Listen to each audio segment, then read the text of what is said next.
Hello students, today's topic is diffraction pattern due to a narrow slit.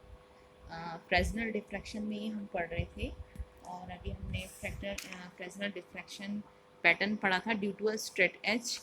ठीक है, straight as के कारण जो फ्रेजनल डिफ्रैक्शन पैटर्न होता है वो कैसा होता है। अब diffraction pattern due to a narrow slit हमने देखना है कि नैरो स्लिट, और अगर स्लिट को थोड़ा सा वाइड भी कर दें, अगर हम वाइड कर दें यानी चौड़ा कर दें, तो तब उसका डिफ्रैक्शन पैटर्न कैसा होगा। ओके, सो हम पहले इसमें देखेंगे कि डिफ्रैक्शन पैटर्न जो है वाइड स्लिट के कारण कैसा होगा, फिर उसमें हम नैरो स्लिट का देखेंगे। ओके, तो इस फिगर में आप देख सकते हैं S is a narrow slit which is illuminated by monochromatic light. ये जो एस है एक नैरो स्लिट इसमें आपको दिख रही है। ठीक है, ये बहुत नैरो स्लिट है and this is illuminated by a monochromatic light। एक मोनोक्रोमेटिक लाइट से illuminated है। Length of the slit, the length of the slit, ये जो स्लिट है इसकी लेंथ जो है वो परपेंडिकुलर है to the plane of the paper. ठीक है, प्लेन ऑफ द पेपर के परपेंडिकुलर है and A B is a rectangular aperture. ये जो ए बी है वो एक रेक्टेंगुलर अपर्चर है, मतलब आपके सामने अगर हम ये सामने से ऐसा टाइप का होगा अपर्चर और इस पर आप कोई लाइट को जो है इंसिडेंट करवाएंगे। ठीक है, तो ऐसा कुछ ऐसे टाइप का कुछ जो है ए बी जो है रेक्टेंगुलर अपर्चर होगा ये ए बी, अगर आप सामने से देखें तो। और अगर आप साइड से देख रहे हैं तो आपको इस तरीके का व्यू दिखेगा। तो A B is a rectangular aperture which is parallel to the slit. इस स्लिट के जो है वो क्या है, पैरेलल है। ठीक है, ये स्लिट है और इसके पैरेलल जो है वो क्या है, ये अपर्चर है। Okay, and M N is the screen and P is the point. ये जो एम एन है वो स्क्रीन है जहाँ पर कि आपको डिफ्रैक्शन पैटर्न मिलेगा। So this Mn is the screen. Okay, and P is the point. This P is the point on the screen such that SOP is perpendicular to the plane of the paper।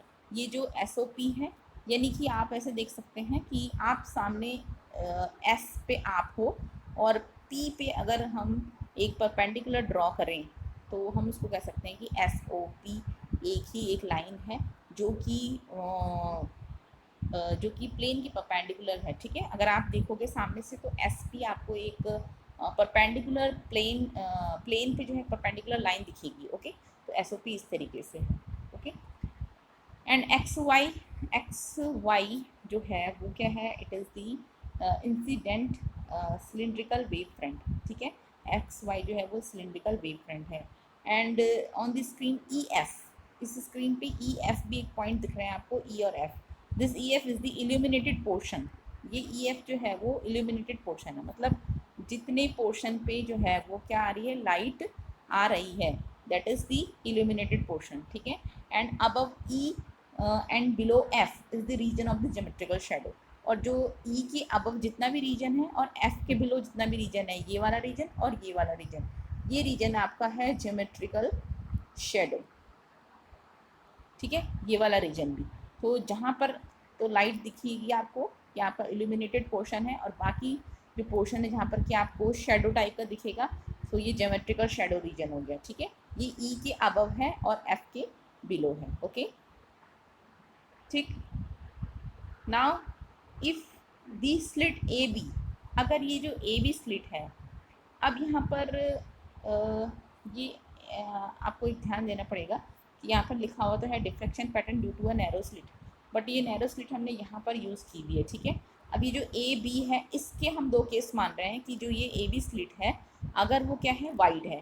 ठीक है, और A B slit जो है अगर वो क्या हो, narrow हो, यानी कि अगर आपके पास ए बी स्लिट इस तरीके की हो, या तो वाइड हो, या रेक्टेंगुलर स्लिट जो है वो ऐसी भी हो सकती है, नैरो भी हो सकती है। ठीक है, तो सबसे पहले हम वाइड स्लिट की बात कर रहे हैं कि ए बी स्लिट जो है अगर वाइड है तो क्या होगा, with reference to the point P, इस पी के रेफरेंस में अगर ए बी जो है वो वाइड है। ठीक है, तो सिलिंड्रिकल वेव फ्रंट जो होगा it can be divided into large number of half period strips. तो ये जो सिलिंड्रिकल वेव फ्रंट दिख रहा है आपको, ये वाला, ठीक है, सिलिंड्रिकल वेव फ्रंट, ये large number of half period strips में डिवाइड हो सकता है एंड रिजल्टेंट एम्पलीट्यूड जो होगा पी पॉइंट पे, क्योंकि यहाँ पर ये वाइड है, इस ए बी जो स्लिट है वो वाइड है, इसलिए जो रिजल्टेंट जो होगा P पे that will B m1/2, that will be m1/2. Okay, so resultant amplitude at P will be m1/2, where m1 क्या है यहाँ पर, m1 जो है वो है amplitude due to the first half period strip. जो m1 जो है यहाँ पर, जो हमने पिछले लेक्चर में भी पढ़ा था, m1 जो है वो क्या होता है, amplitude due to the first half period strip. First half period strip के कारण जो एम्पलीट्यूड होगा वो होगा आपका m1। Okay, so point P will be illuminated, इसलिए जो पॉइंट P होगा वो क्या होगा, इल्यूमिनेटेड होगा। Okay, and even points very near to P, जो इवन पॉइंट्स होंगे P के नियर, जितने भी जो इवन पॉइंट्स होंगे, इवन पॉइंट्स, ठीक है, जो कि P के बहुत बहुत नज़दीक होंगे, वो भी इक्वली इल्यूमिनेटेड होंगे। तो P के नियर जितने भी, यहाँ कहीं जितने भी वेरी वेरी नियर जो पॉइंट्स हैं, यहाँ पर हम कह सकते हैं वो भी उतने ही इल्यूमिनेटेड होंगे जितना कि ये P पॉइंट इल्यूमिनेटेड होगा। ठीक है, and if the wave front is divided with reference two points nearer P, अगर वेव फ्रंट को जो है हम P के नियर कोई दूसरा पॉइंट ले लें और उसको रेफरेंस मान करके अगर हम वेव फ्रंट को डिवाइड करें तो क्या होगा, वेव फ्रंट को अगर हम डिवाइड करें उसको रेफरेंस मान करके, सपोज हम P के पॉइंट, P के नज़दीक जो है कोई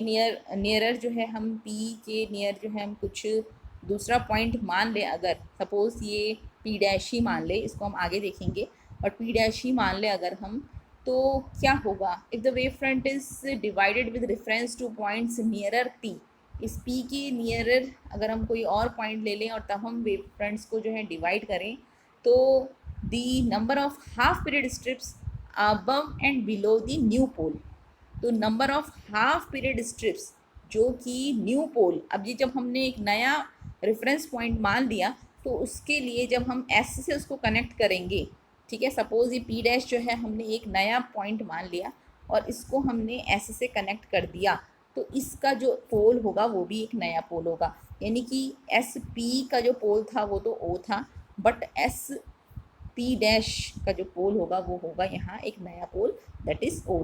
ठीक है, तो तब जो number of half period strips above and below the new pole, इस O' के अबव एंड बिलो जितने भी number of half period strips होंगे वो जो एक्सपोज पोर्शन में होंगे, ठीक है, जितने की हमें लाइट मिल रही है वो एक्सपोज पोर्शन में होंगे, तो वो क्या होंगे, विल बी क्वाइट लार्ज, वो बहुत ज़्यादा होंगे, बहुत बड़े होंगे, and hence this results in uniform illumination, और इसकी वजह से हमें जो इल्यूमिनेशन मिलेगा वो यूनिफॉर्म इल्यूमिनेशन मिलेगा। ठीक है, तो इसके लिए हम क्या करेंगे, एक कंसिडर कर लेते हैं पॉइंट P', एक पॉइंट P' हमने यहाँ पे कंसिडर कर लिया। Okay, and it is nearer to the edge P, इस P के नियर है ये। ओके, इस P के बहुत नियर हमने एक पॉइंट मान लिया P'। ओके, और ये क्या है, ज्योमेट्रिकल शेडो, ये जो है सॉरी ये P के तो नियर है ही, ये ज्योमेट्रिकल शेडो रीजन की जो एज है उसके भी नियर है। अब ज्योमेट्रिकल शेडो रीजन हमने बताया था वो कहाँ कहाँ है, हमने बताया था ये जो ज्योमेट्रिकल शेडो रीजन है वो E के अबव और F के बिलो। ठीक है, ये वाला जो है आपका ज्योमेट्रिकल शेडो रीजन है, ये वाला। ठीक है, तो हमने P' एक पॉइंट कंसिडर कर लिया जो कि ज्योमेट्रिकल शेडो की एज के बहुत नज़दीक है, ये P' जो है वो E के बहुत नज़दीक है। Okay, and we are joining the S to P', और S को P' से मिला लो तो O' जो है वो एक क्या बन गया, एक नया पोल बन गया वेव फ्रंट का। ठीक है, with reference to the P' है, P' को रेफरेंस मानेंगे तो यहाँ पर हम देखो इसको कनेक्ट करेंगे तो एक नया जो पोल मिल गया, हमें मिल गया O'। ठीक है, एंड जो B होगा, दिस B O' तो नया पोल बन गया, pole of the wave front with respect to P' या with reference to the point P', and if the wave front is divided into half period strips, अब जो ये wave front है अगर हम इसको हाफ पीरियड स्ट्रिप्स में divide कर दें तो number of half period strips between O' and B, O' ये सॉरी ओ डैश और बी के बीच में जो number of half period strips होंगे वो they will be quite large, ठीक है, वो बहुत ज़्यादा होंगे। And illumination at P dash पे जो इल्यूमिनेशन होगा due to the lower portion of the wave front, lower portion of the wave front मतलब ओ डैश और बी, ठीक है, इनके कारण, इसके कारण जो इल्यूमिनेशन होगा वो क्या होगा, सेम होगा at all point near the edge of the geometrical shadow.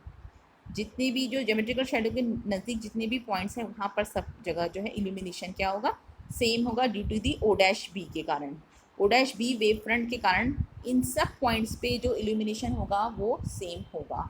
But the intensity at P, intensity जो है पी पे वो due to the expose portion of the wave front between A and O dash होंगे।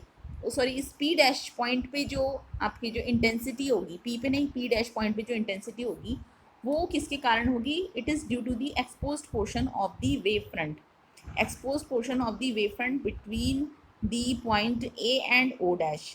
जो A और O dash यानी कि upper half portion है, जो अपर हाफ पोर्शन जो है उसकी वजह से जो एक्सपोज पोर्शन है उसकी वजह से जो इंटेंसिटी होगी पी पे जो होगी इंटेंसिटी वो उसकी कारण होगी ए ओ डैश के कारण। Okay, so it will depend on the number of half period strips presents.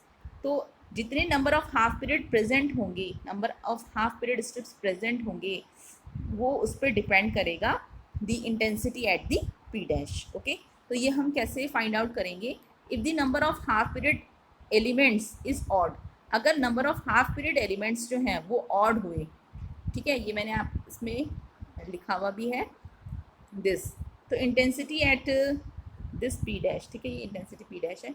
अब अगर number of half period elements जो हुए वो ऑड हुए तो point P dash will be of maximum intensity, तो पॉइंट पी डैश के पास जो है वो मैक्सिमम इंटेंसिटी होगी अगर number of half period elements जो हुए वो क्या हुए, ऑड हुए, ठीक है।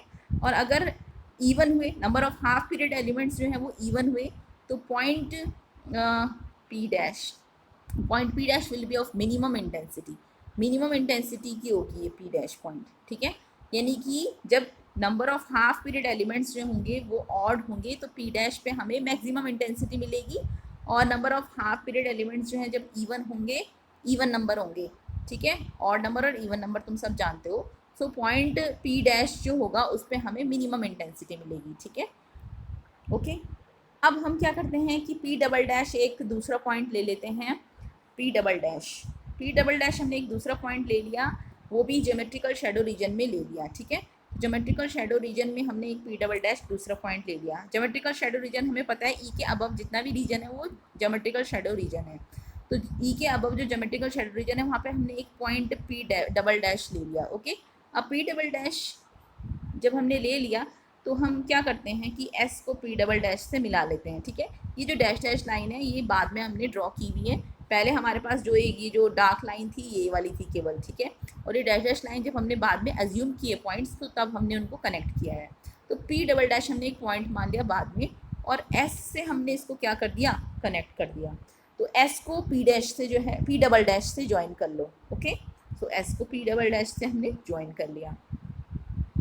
अब जो नया पोल बना वो क्या बना, ओ डबल डैश, तो O double dash with reference to P double dash एक नया पोल मिल गया हमें O double dash. Okay, and if the wave front is divided into half period elements, अगर वेव फ्रंट जो है फिर से हाफ पीरियड एलिमेंट्स में डिवाइड होता है तो upper half of the wave front यानी कि ओ डबल डैश के अपर वाला part X O double dash, ठीक है, तो upper half of the wave front यानी कि एक्स ओ डबल डैश के जो बीच में जितना भी वेव फ्रंट है it is cut off by the obstacle. ये जो है आपको दिख रहा है, इसके आगे तो क्या है, एक ऑब्स्टेकल लगा हुआ है, ये ऑब्स्टेकल आपको दिख रहा है क्योंकि नैरो स्लिट है यहाँ पर क्या है, एक ऑब्स्टेकल हो गया, यहाँ पर ऑब्स्टेकल हो गया, केवल स्लिट कहाँ पे खुली हुई है, इस पोर्शन में, ठीक है। तो ये वाला पोर्शन तो इसका क्या है, ऑब्स्ट्रक्टेड है, ठीक है, तो इस ये पोर्शन जो है ऑब्स्ट्रक्टेड है, तो इसलिए upper half of the wave front जो है वो it is cut off by the obstacle and only a portion between A and B, A और बी के बीच का जो पोर्शन है it is expose to the point P double dash. तो हमारे पास जो लाइट आएगी केवल किस रीजन से आएगी, इतने रीजन से, ठीक है। ये वाला जो है ये वाला पार्ट तो क्या हो गया, कट ऑफ हो गया, ये वाला ऑब्स्ट्रक्टेड हो गया, ठीक है, तो केवल जो हमारे पास शेडो जाएगी वो इस वाले रीजन से जाएगी, ओके, जो लाइट जाएगी, okay. So if the number of half period elements exposed by A B, अगर number of half period element जो एक्सपोज हो रहे हैं ए बी से वो क्या है, ऑड है, ठीक है। अगर ऑड है तो पी डबल डैश पे क्या होगा, हमें मैक्सिमम इंटेंसिटी मिलेगी। फिर से हम देख लेते हैं, मैंने फिर से लिखा हुआ है कि अगर हमें लिखा हुआ है ये this, if the number of half period elements exposed by AB is odd then P double dash will be of maximum intensity, P double dash पे हमें maximum intensity मिलेगी। और अगर इवन हुए ये number of half period elements जो कि A B से मिल रहे हैं, तो तब जो पी डबल डैश है वहाँ पर हमें मिनिमम इंटेंसिटी मिलेगी, मिनिमम इंटेंसिटी, ठीक है, okay. But most effective central half period strips, central half period strips जो हैं वो क्या है, ओ डबल डैश एंड ए के बीच में, दिस, ठीक है। अपर हाफ पोर्शन की बात करी थी हमने, वो तो पूरा क्या है, ऑब्स्ट्रक्टेड है। बट ये जो ओ डबल डैश और ए के बीच में जो पार्ट है इसका क्या होगा, effective central half period strips between O double dash and A are cut off and the intensity falls off rapidly in the region of the geometrical shadow. O double dash A के बीच का जो central half period strips थे वो भी क्या हो गए, कट ऑफ हो गए, क्योंकि ऑब्स्टिकल है यहाँ पर, कट ऑफ हो गए। एंड इंटेंसिटी जो है वो क्या हो जाएगी, रैपिडली इस रीजन में, ज्योमेट्रिकल शेडो रीजन में रैपिडली क्या होगी, डिक्रीज हो जाएगी, फॉल्स ऑफ हो जाएगी, ठीक है। और इसकी वजह से क्या होगा कि मैक्सिमा और मिनिमा जो मिल रहे थे हमें यहाँ पर इस एक्सपोज रीजन की वजह से, जो मैक्सिमा और मिनिमा मिल रहे थे, they can not be distinguished, उनको हम डिस्टिंग्विश नहीं कर सकते, उनमें हम विभेद नहीं कर सकते कौन सा मैक्सिमा है और कौन सा मिनिमा है, क्योंकि अपर हाफ तो ऑब्स्ट्रक्ट था ही था, बिलो हाफ यानी कि ये ओ डबल डैश के नीचे वाला पोर्शन भी क्या था, ऑब्स्ट्रक्टेड था। तो ऑब्स्ट्रक्शन की वजह से हमें जो इस पी डबल डैश पे जितनी भी लाइट इंटेंसिटी मिल रही है, मैक्सिमा या मिनिमा जो भी मिल रही थी, इस एक्सपोज्ड वाले के कारण जो भी मैक्सिमा और मिनिमा मिल रहा था वो भी अब, क्योंकि यहाँ जो है पूरा ऑब्स्टेकल लगा हुआ है, ये जो है पूरा ऑब्स्ट्रक्टेड है यहाँ से लाइट, इसलिए वो जो मैक्सिमा और मिनिमा मिल रहे थे उनके बीच में हम विभेद नहीं कर सकते कि कौन सा मैक्सिमा और कौन सा मिनिमा, वो सेम इल्यूमिनेशन के मिलते हैं लगभग, okay. So intensity distribution due to a wide aperture, intensity distribution due to a wide aperture is shown in this figure, मैं आपको दिखा रही हूँ इसमें, ये वाला, ठीक है। अगर वाइड अपर्चर है यानी कि स्लिट जो आपकी ए बी जो हम दिखा रहे हैं उसमें, जो कि है perpendicular to the plane of the paper, ये इस तरीके से होगी। अगर आप सामने से देखोगे तो सोर्स की तरफ से अगर आप देखोगे तो स्लिट इस तरीके से होगी, ठीक है, ए बी। तो अगर ये जो है क्या है, वाइड अपर्चर है यानी कि वाइड है ये स्लिट, तो तब जो आपके पास पैटर्न आएगा इंटेंसिटी डिस्ट्रीब्यूशन का वो कैसा आएगा, देखो एफ पी ई जो है वो तो वही पॉइंट्स हैं जो आप उस फिगर में देख सकते हो। एफ पी ई कहाँ पर है, एफ पी ई जो है वो ये है, this is F, this is P, this is E, ठीक है। तो यहाँ से यहाँ जो है हम इसको अगर रोटेट कर दें इस तरीके से तो आप ऐसे में देख सकते हो वो पैटर्न, ठीक है। तो वो ऐसे में ही दिख रहा है ये पैटर्न, ये वाला पैटर्न, ठीक है। तो इंटेंसिटी डिस्ट्रीब्यूशन जो है वो इस तरीके का मिलेगा हमें। किस तरीके का मिलेगा, ये देखो आप, एफ क्या है आपके पास, एफ जो है वो है, एफ से पी तक जो रीजन है वो है आपका एफ से बिलो जो रीजन है, ये वाला रीजन जो है वो तो आपका कौन सा है, ज्योमेट्रिकल शैडो रीजन, ये वाला भी जो है आपका ज्योमेट्रिकल शैडो रीजन है, ठीक है। ये वाला बीच का जो पोर्शन है वो इल्यूमिनेटेड पोर्शन है, ठीक है। तो इल्यूमिनेटेड पोर्शन में जो है इंटेंसिटी जो है वो इस तरीके से मिलती है, ओके ओके। नेक्स्ट जो है इसमें वो क्या है, नैरो स्लिट। अगर स्लिट जो है वो नैरो हो यानी कि जो ए बी आपको इस तरीके से दिख रहा था अभी तक, वो उसको हम नैरो कर दें, ये ऐसा कर दें, ठीक है। तो तब जो है आपको कैसा जो है पैटर्न मिलेगा, उसका जो intensity distribution curve, intensity distribution जो है वो ये होता है, अगर स्लिट जो है हम क्या कर दें, नैरो कर दें, ठीक है। So if slit is narrow the intensity at the point P will depend on the number of half period strips. तो जो P पॉइंट पे जो इंटेंसिटी मिलेगी हमें, that will depend on the number of half period strips. इसको मैंने ज़्यादा इसमें लिखा हुआ नहीं है, इसको आप समझ लीजिए केवल कि स्लिट जो है, क्योंकि वैसे ही है जैसे वाइड स्लिट थी, तो उसमें आप कंपैरिजन करके लिख सकते हो कि स्लिट जो है अगर नैरो हो जाए तो इंटेंसिटी जो है पॉइंट P पे, that is depending on the number of half period strips that can be constructed on the exposed wave front between A and B। तो A एंड B के बीच में ये जो A और B है, ये देखो, ये अगर हम इसको नैरो कर दें, ठीक है, सॉरी, ये अब A और B जो है वो इतने नज़दीक आ गए हैं, ठीक है। सो A और B को हमने नज़दीक कर दिया है।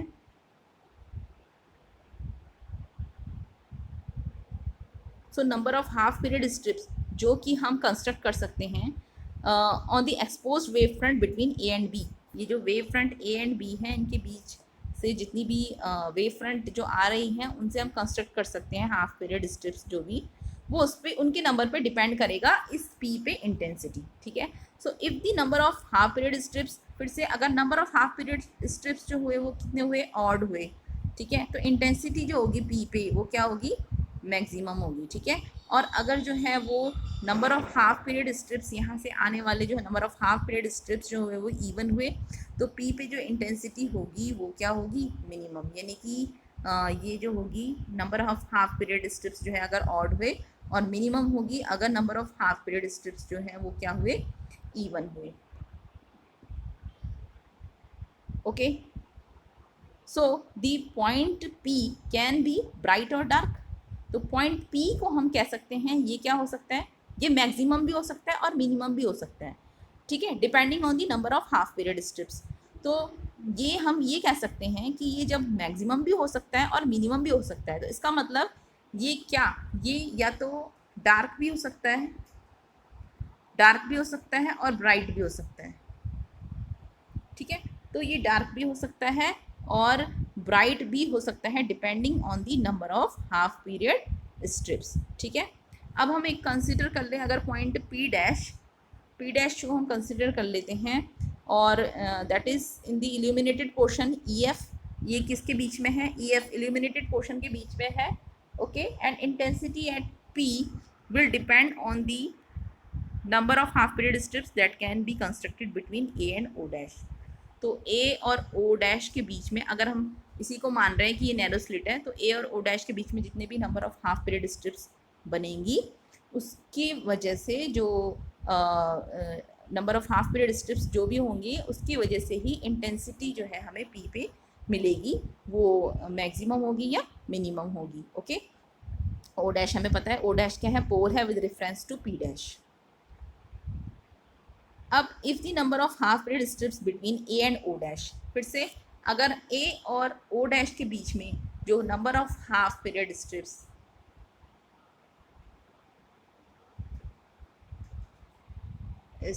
जो हुए, अगर वो हुए ऑड, ठीक है, अगर वो हुए odd, number of half period strips जो हैं वो A और O डैश के बीच में अगर ऑड होते हैं, तो P डैश जो होगा will be of a maximum intensity. तो P डैश पे जो है वो हमें मैक्सिमम इंटेंसिटी मिलेगी, ठीक है। और P डैश पे हमें मैक्सिमम इंटेंसिटी मिलेगी, and between E and F हमें क्या मिलेंगे, alternate bright and dark bands मिलेंगे। इस EF एंड के बीच में, E और F के बीच में हमें alternate bright and dark bands मिलेंगे, ऐसे पहले डार्क फिर ब्राइट फिर ब्राइट फिर डार्क फिर ब्राइट फिर डार्क फिर ब्राइट, इस तरीके से हमें बैंड्स मिलेंगे, ठीक है। So depending on the number of half period strips, फिर से अगेन वही कि number of half period strips अगर ऑड होंगे तो मैक्सिमम मिलेगा, number of half period strips अगर इवन होंगे तो मिनिमम मिलेगा। तो उस वजह से हमें यहाँ पर डार्क फ्रिंज, डार्क बैंड या फिर ब्राइट बैंड मिलेगा, ठीक है, ब्राइट बैंड मिलेगा, ओके। सो वो डिपेंड कर रहा है उस पर कि कौन सा हमें पहले जो है ब्राइट मिलेगा या डार्क मिलेगा, okay. Now consider a point P double dash. अगर हम P डबल डैश दूसरा पॉइंट जो है कंसीडर कर लें, ठीक है, in the region of geometrical shadow, इस रीजन पे, ज्योमेट्रिकल शेडो रीजन पे अगर हम दूसरा पॉइंट पी डबल डैश जो है वो कंसीडर कर लें, ये हमारा जो ई से अपर वाला पार्ट है, ये कितना ज्योमेट्रिकल शेडो रीजन है। ओके, चाहे आपका नैरो स्लिट हो चाहे आपका वाइड स्लिट हो, जो उसकी डायग्राम है वो ऐसे ही बनेगी, बस ई और ए बी, जो ए और बी जो है वो थोड़ा सा इसको नैरो कर देना। ओके, बाकी डायग्राम ऐसे ही बनेगी। ठीक है, तो पी डबल डैश और ये भी ऐसे ही बनेंगे और पॉइंट्स भी हमने वैसे ही माने हैं। ठीक है, कि पहले पी डैश मान लो फिर पी डबल डैश मान लो, तो हम दोबारा फिर हम क्या कर रहे हैं, एक पी डबल डैश पॉइंट मान ले रहे हैं। तो पी डबल डैश पॉइंट हमें कंसीडर कर लेते हैं ज्योमेट्रिकल शेडो रीजन में, जिसके कि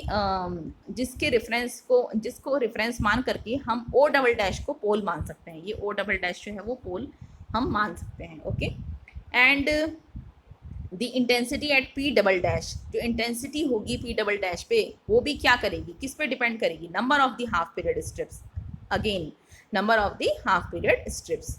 ठीक है, exposed by the slit A B, इस स्लिट ए बी के कारण जितनी भी यहाँ पर वेव पहुँचेगी, ठीक है, उसकी वजह से जो number of half period strips हैं उस पर डिपेंड करेगी the intensity at the P double dash point.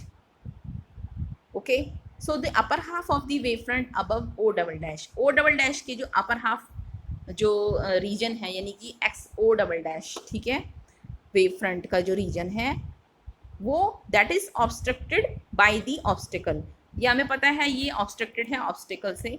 And most effective central half period strips between O double dash and A, और इसके बीच वाला पोर्शन यानी कि लोअर हाफ वाला जो पोर्शन है that is also cut off by the obstacle, ये भी जो है वो ऑब्स्टिकल से कट ऑफ हो रखा है।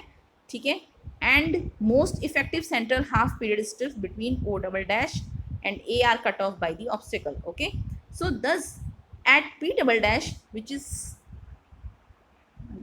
far away from the E, ये E से बहुत बहुत दूर है, the maxima and minima become indistinguishable, same वही वाला केस है, मैक्सिमा और मिनिमा जो है इस पी डबल डैश पे जो मैक्सिमा मिनिमा बनेंगे वो इनडिस्टिंग्विशेबल होंगे, उनमें हम विभेद नहीं कर सकेंगे। ये सेम वैसे ही केस है जैसे कि हमने अभी नैरो वाइड स्लिट के लिए देखा था, जब ए बी जो था वो वाइड स्लिट थी, तो वाइड जब ये अपर्चर वाइड था तब हमने ये फिर से हमने वहाँ पर भी यही देखा था कि पी डबल डैश पे जो मिनिमा और मैक्सिमा बन रहे हैं due to this exposed portion, तो हम देख रहे हैं कि वहाँ पर जो मिनिमा और मैक्सिमा बन रहे हैं ये पूरा जो पोर्शन है वो ऑब्स्ट्रक्टेड है।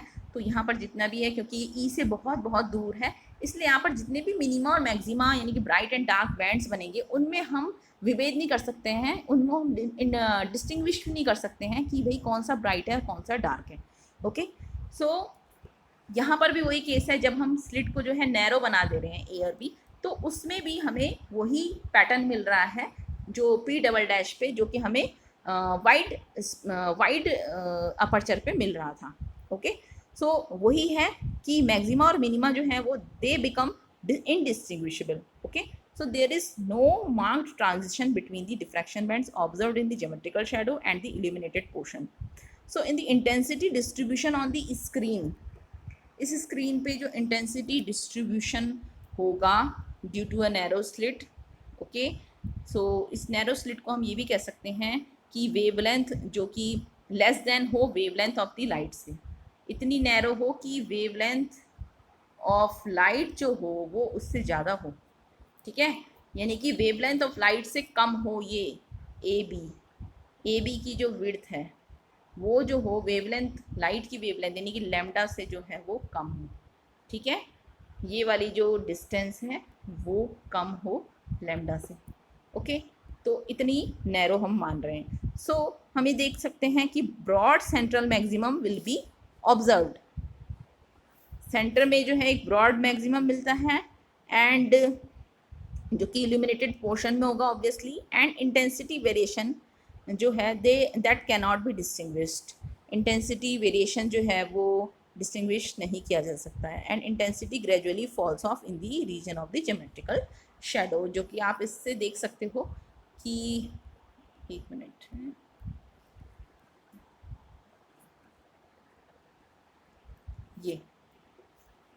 ये देख सकते हो आप, ये जब स्लिट नैरो है तो तब हमें जो इंटेंसिटी डिस्ट्रीब्यूशन दिख रहा है वो इल्यूमिनेटेड पोर्शन, यानी कि ई से एफ तक जो था वो आपका इल्यूमिनेटेड पोर्शन था, ये वाला ई से एफ तक इल्यूमिनेटेड पोर्शन था, ठीक है। तो इल्यूमिनेटेड पोर्शन में आप देखेंगे इंटेंसिटी एक हमें सेंट्रल मैक्सिमम मिलता है, broad central maximum, okay, this is a broad central maximum, इस तरीके का मिलेगा ये हमें,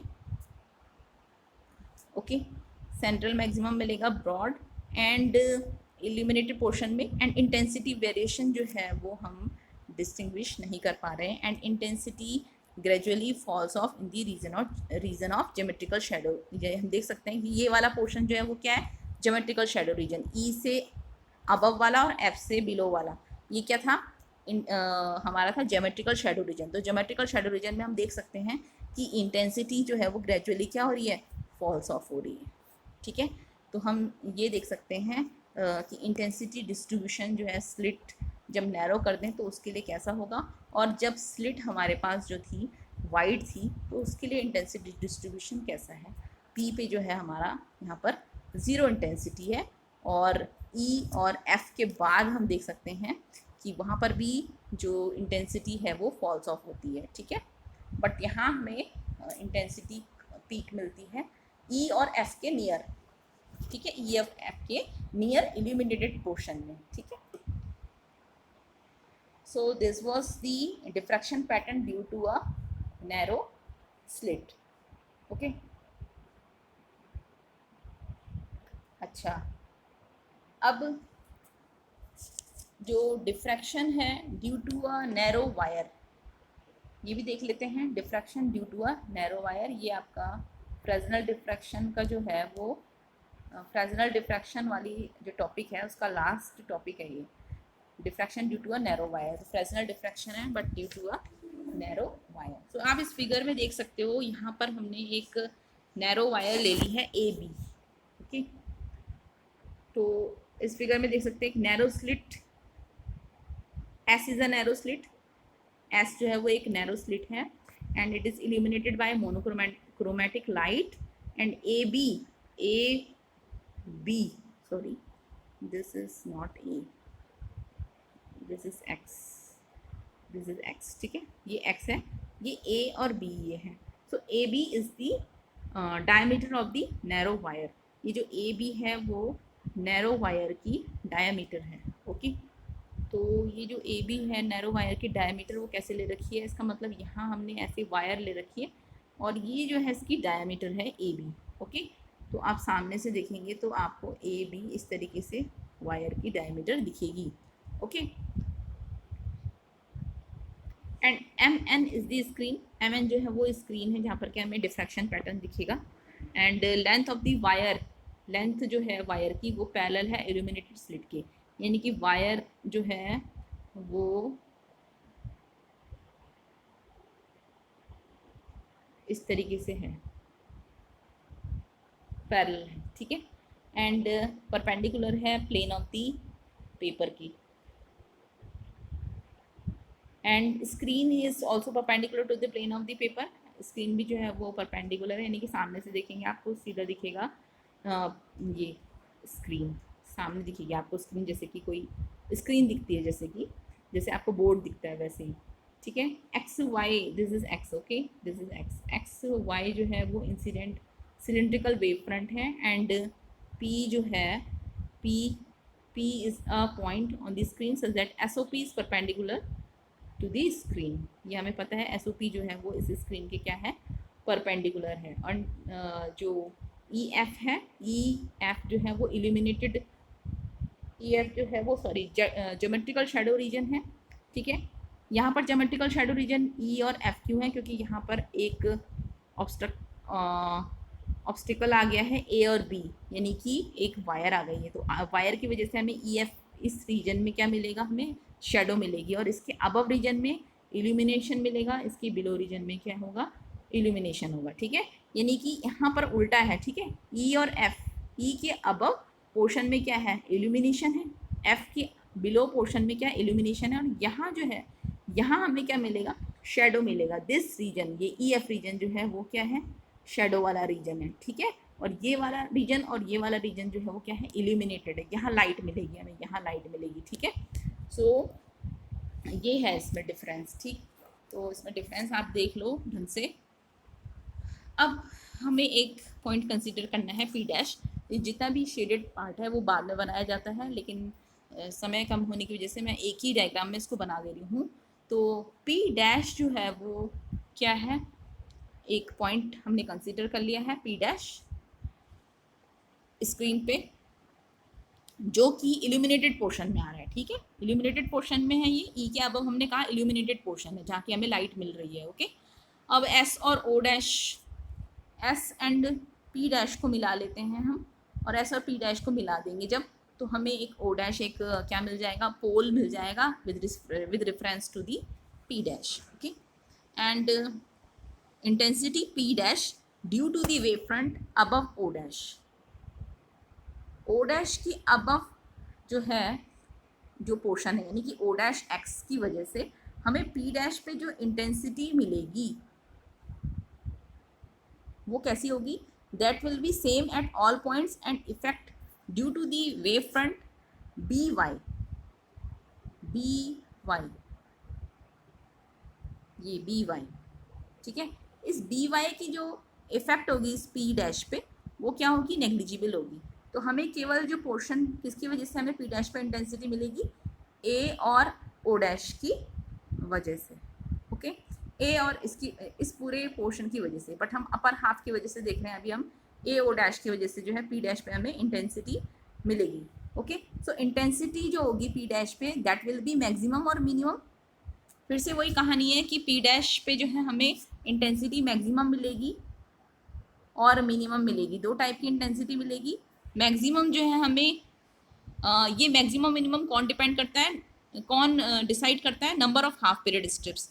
तो number of half period strips, अब ओ डैश एंड ए के बीच में अगर जो है number of half period strips जो हैं वो ऑड हैं या इवन है, ये डिसाइड करता है आपका maximum and minimum intensity at P dash, okay.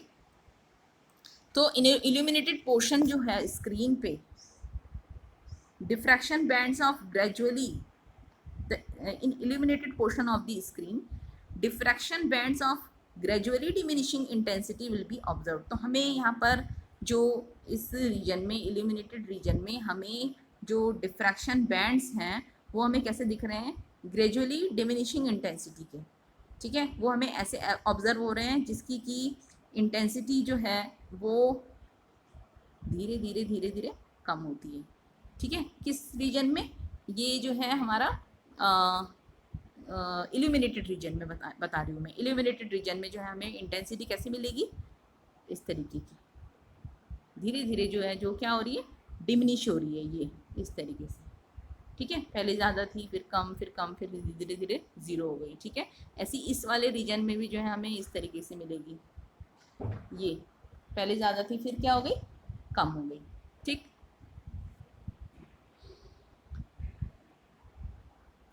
Okay, so the distinction between maxima and minima will become less if p dash is far away from the edge E।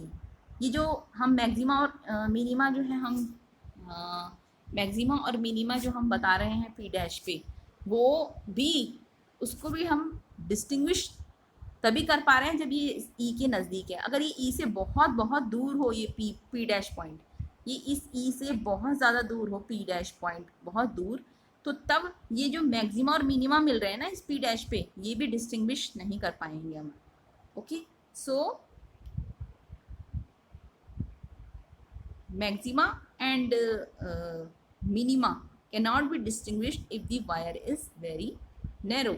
इसलिए अगर wire जो है वो बहुत narrow ले लेंगे, अगर हम नैरो वायर ले लेंगे तो मैक्सिमा और मिनिमा जो है वो डिस्टिंग्विश नहीं कर पाएंगे, ओके। क्योंकि नैरो वायर जितनी लेंगे हम, उतना ही जो ये वाला जो पोर्शन है, ये पी डैश पॉइंट है, या जो इसका हम कह सकते हैं जो इल्यूमिनेटेड पार्ट है वो ज़्यादा होगा, ठीक है। इल्यूमिनेटेड पार्ट, सॉरी, शेडो वाला पार्ट जो है वो ज़्यादा होगा, इल्यूमिनेटेड पार्ट बहुत दूर दूर होगा, और इल्यूमिनेटेड पार्ट में हम भी पी डैश पॉइंट ले रहे हैं, तो पी डैश पॉइंट जब इल्यूमिनेटेड पार्ट में होगा तो वो बहुत दूर होगा ई वाले पार्ट से, ई वाले पॉइंट से, ओके।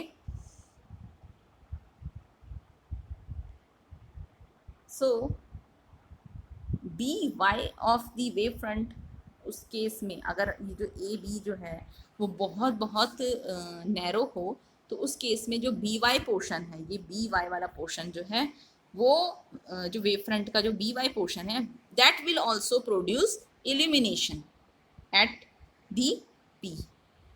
वो जो है वो पी पॉइंट पे क्या करेगा, इल्यूमिनेशन देगा। ओके, अब फिर से हम एक पॉइंट पी डबल डैश जो है वो कंसीडर कर लेते हैं, और ये पी डबल डैश पॉइंट है वो हमारा इस शेडो के अंदर है, शेडो रीजन में है। ठीक है, so interference bands of equal width will be observed. Interference bands मिलेंगे हमें इस रीजन में। ठीक है, and in this region the interference bands of equal width will be observed, and because A and B of the incident wave front, A and B of the incident wave front are similar to two coherent sources, क्योंकि जो ये A और B जो हैं वो दो coherent sources की तरह काम करेंगे, और जब हमें दो कोहेरेंट सोर्सेज मिलेंगे तो हमें क्या मिलेगा, एक इंटरफेरेंस पैटर्न भी मिलेगा। कोहेरेंट सोर्सेज जब होते हैं तो उनकी वजह से क्या होता है, इंटरफेरेंस पैटर्न मिलता है। ठीक है, तो जब हम ए और बी जो हैं वो कोहेरेंट सोर्सेज की तरह काम कर रहे हैं, इसलिए हमें यहाँ इस रीजन में इंटरफेरेंस पैटर्न मिलेगा, इस ज्योमेट्रिकल शैडो रीजन में। ठीक है, तो इस पी डबल डैश पॉइंट पे भी हमें क्या मिलेगा, एक इंटरफेरेंस बैंड्स मिलेंगे। Okay, so point P dash will be of maximum और मिनिमम इंटेंसिटी। फिर से ये पी डबल डैश पे हमें मैक्सिमम और मिनिमम इंटेंसिटी मिलेंगी depending on the path difference. Path difference B P double dash, B P double dash minus A P double dash, B P double dash minus A P double dash. ठीक है, ये okay. So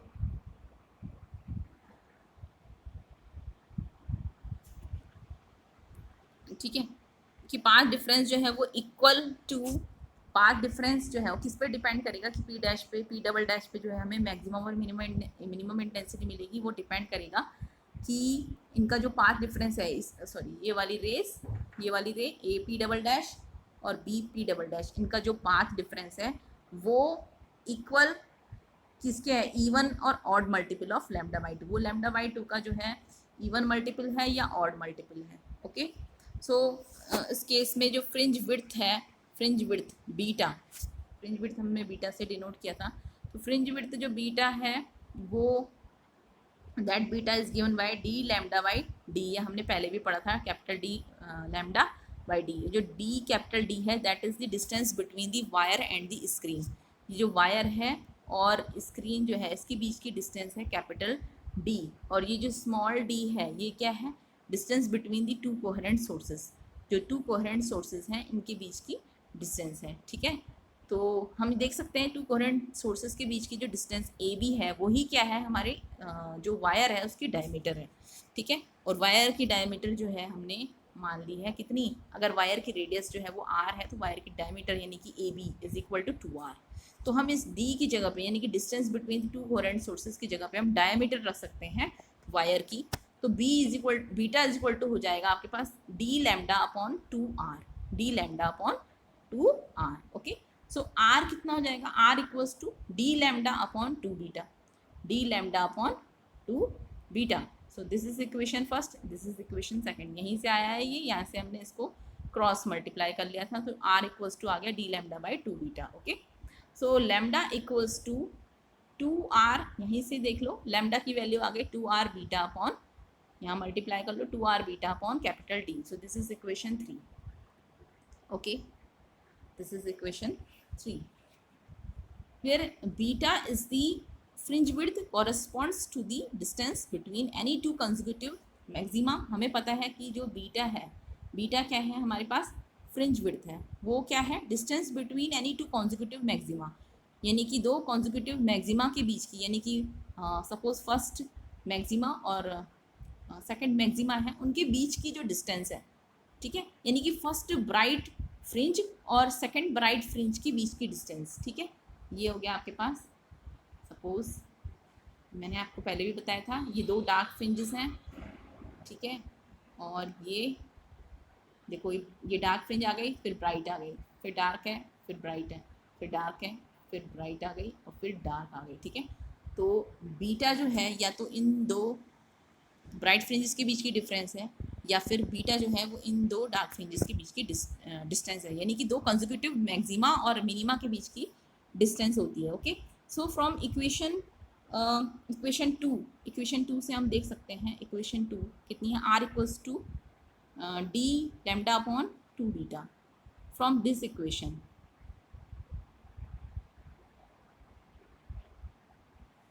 from equation 2 and 3, from equation 2 and 3 देखो दूसरी और equation 2 और equation 3 से देखिए आप, अगर हमें वैल्यू पता है लेमडा की तो हम आर निकाल सकते हैं, और आर की वैल्यू पता है तो हम लेमडा निकाल सकते हैं। Okay, so from equation 2 and 3 knowing the values of R और लेमडा और आर कैन बी डिटरमाइंड।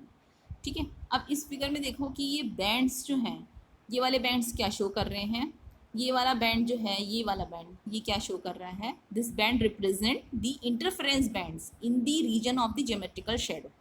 ये जो ज्योमेट्रिकल शैडो रीजन है कौन सा, ये वाला, इस ज्योमेट्रिकल शैडो रीजन में जो इंटरफेरेंस पैटर्न मिल रहा है हमें, उसका बैंड, उसके बैंड्स कैसे होंगे वो शो कर रहा है हमें ये वाला फिगर।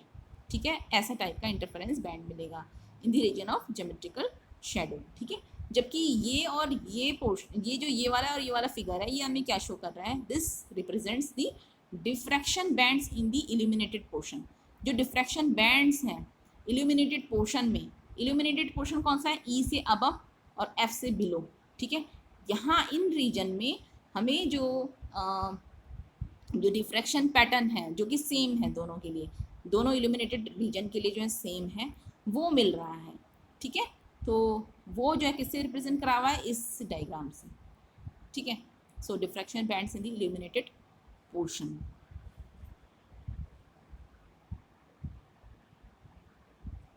ओके,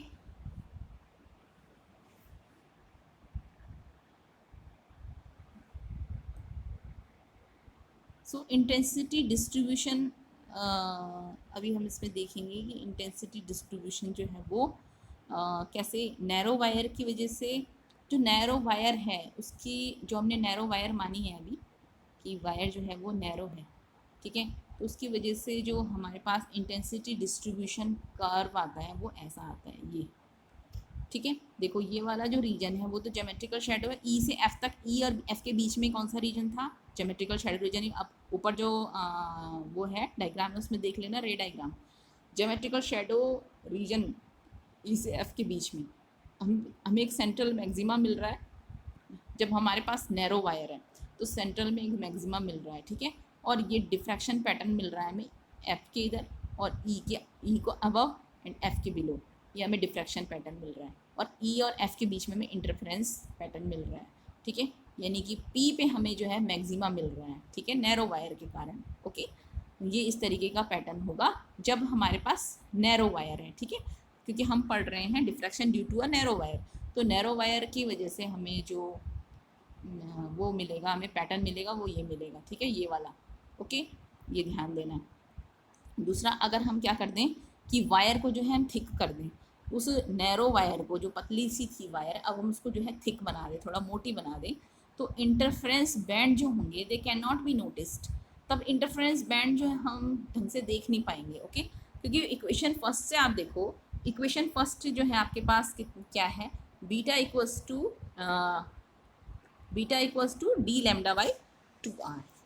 इक्वेशन फर्स्ट यही है, beta equals to D lambda by 2r। ठीक है, बीटा जो है वो क्या है, फ्रिंज विड्थ। ओके, अब हम देखो कि अगर डायमीटर जो है वायर की डायमीटर कितनी है 2r, अगर हम इसको इंक्रीज़ कर दें 2r को जो है अगर हम बढ़ा दें तो हमें पता है बीटा क्या होगा, बीटा क्योंकि इन्वर्सली प्रोपोर्शनल है 2r के, बीटा जो है वो डिक्रीज़ हो गया, यानी कि फ्रिंज विड्थ जो है वो क्या होगी, डिक्रीज़ हो जाएगी, फ्रिंज विड्थ कम हो जाएगी। ठीक है, एंड वायर जो है अगर हम बहुत ज़्यादा थिक कर दें, यानी कि 2r को बहुत ज़्यादा बढ़ा दें, तो विड्थ जो है वो इंटरफेरेंस फ्रिंज की बहुत ज़्यादा डिक्रीज़ हो जाएगी, कंसिडरेबली डिक्रीज़ हो जाएगी। एंड जब विड्थ जो है वो बहुत डिक्रीज़ हो गई, यानी कि हमें ब्राइट और डार्क फ्रिंज के बीच में डिफरेंस ही पता नहीं चल रहा, ठीक है। तो तब हमें जो इंटरफेरेंस पैटर्न है वो भी कैसे नोटिस कर पाएंगे हम, जब हमें ब्राइट और डार्क फ्रिंज के ही बीच में हम उसमें वो नहीं कर पा रहे हैं, विभेद नहीं कर पा रहे हैं कि कौन सी ब्राइट है कौन सी डार्क है, इतनी ज़्यादा जो है उनकी विड्थ जो है वो डिक्रीज़ हो गई है, ठीक है। तो इंटरफेरेंस पैटर्न भी जो है हमें सही से नहीं मिल पाएगा, इंटरफेरेंस जो बैंड्स हैं वो भी हमें ढंग से नहीं मिल पाएंगे, ओके। सो इंटेंसिटी जो है वो that will fall of rapidly in the geometrical shadow reason. तो इसलिए इंटेंसिटी जो होगी इस थिक वायर के कारण, जो ज्योमेट्रिकल शैडो रीजन है, यानी कि जो ई एफ के बीच का जो पोर्शन था ना, ई एफ के बीच का पोर्शन, यहाँ जो इंटेंसिटी होगी that will fall of rapidly in the geometrical shadow reason. तो डिफ्रैक्शन, बल्कि जो डिफ्रैक्शन पैटर्न होगा वो तो सेम रहेगा, यानी कि ई के अबव और एफ के बिलो जो रीजन है उसमें आप देखोगे नैरो वायर के कारण जो पैटर्न था, देखो ऐसा ही था ये वाला, वो तो हमें सेम मिल रहा है थिक वायर के केस में भी, ये देखो ई के अबव और एफ के बिलो। बट ई और एफ के बीच में, यानी कि ज्योमेट्रिकल शैडो रीजन में जब हम देखेंगे तो इसमें जो इंटरफेरेंस बैंड्स हैं उनमें हम कोई भी डिस्टिंग्विश नहीं कर पा रहे हैं, ठीक है। इसलिए यहाँ पर जो है इंटेंसिटी जो है वो बहुत जल्दी रैपिडली जो है वो क्या हो रही है, इंटेंसिटी जो है कम होती जा रही है, ठीक है। सो डिफ्रैक्शन पैटर्न तो सेम रहेगा बट इंटरफेरेंस पैटर्न में चेंज आ जाएगा अगर हम वायर को क्या कर दें, थिक कर दें, ठीक है। तो ये डिफरेंस है, अगर हम वायर को नैरो लेते हैं, वायर को अगर थिक लेते हैं, इसलिए हम वायर को क्या लेते हैं, नैरो लेते हैं, ठीक है, okay. So coloured fringes will be observe with white light. अगर वाइट लाइट लेंगे तो हमें फ्रिंजेस कैसे मिलेगी, कलर्ड मिलेगी। ये आपको एक नंबर के ऑब्जेक्टिव क्वेश्चन में पूछा जा सकता है कि कलर्ड फ्रिंजेस लेने पर जो है, सॉरी वाइट लाइट लेने पर जो है कैसी फ्रिंजेस मिलेंगी, तो कलर्ड फ्रिंजेस मिलेंगी, ठीक है। तो ये था आपका diffraction due to a narrow wire, और इससे पहले जो है हमने diffraction due to a narrow slit, इसमें भी हमने 2 केस पढ़े कि जब स्लिट को जो है हम क्या ले लें, स्लिट को है हम नैरो ले रहे हैं, या स्लिट को जो है हम कैसे ले रहे हैं, वाइड ले रहे हैं, तो उस वजह से कैसा आएगा पैटर्न, ठीक है। तो नेक्स्ट जो है आपका इसमें पढ़ेंगे हम फ्रॉनहोफर डिफ्रैक्शन। फ्रॉनहोफर डिफ्रैक्शन में जो है हम पढ़ेंगे Fraunhofer diffraction at a single slit, कि फ्रॉनहोफर डिफ्रैक्शन जो होता है सिंगल स्लिट के कारण कैसा होता है। तो उसके केस में मैं आपको थोड़ा सा फ्रॉनहोफर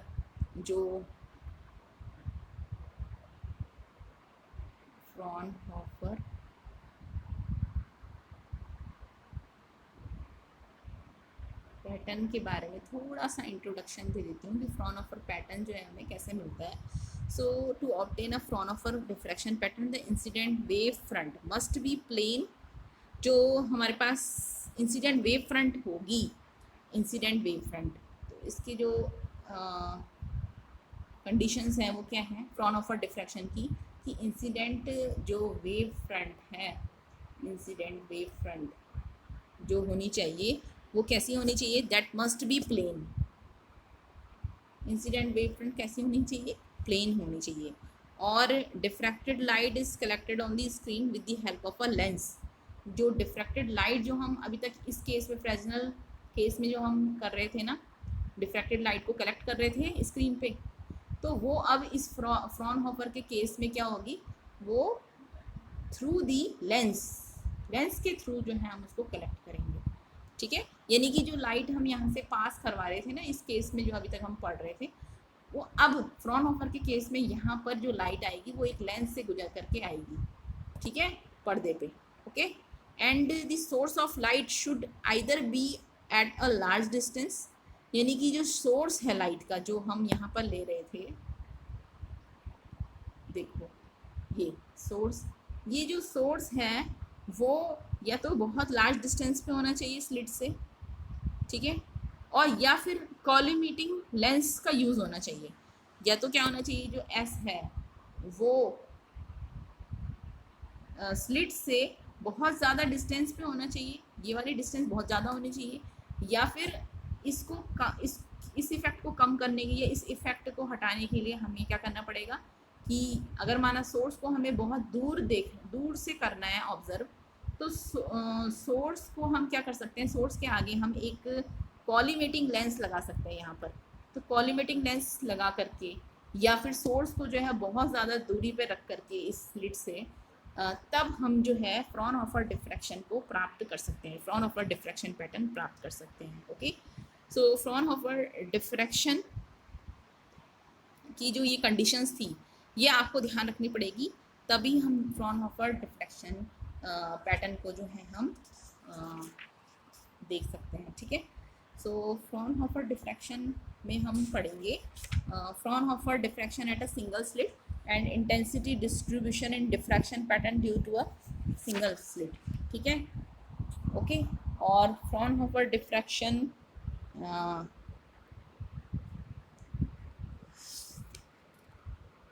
ऑफ डबल स्लिट, ये भी आपके पास है सिलेबस में।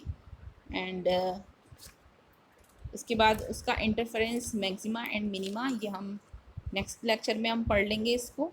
ठीक है, और फिर हम 4th यूनिट स्टार्ट करेंगे विच इज़ योर पोलराइजेशन। ठीक है, एंड शायद इसमें प्लेन डिफ्रैक्शन ग्रेटिंग भी होगा, theory of plane transmission. Okay, ठीक है, तो नेक्स्ट लेक्चर में हम देखेंगे कि Fraunhofer diffraction due to a single slit. Okay, okay, thank you.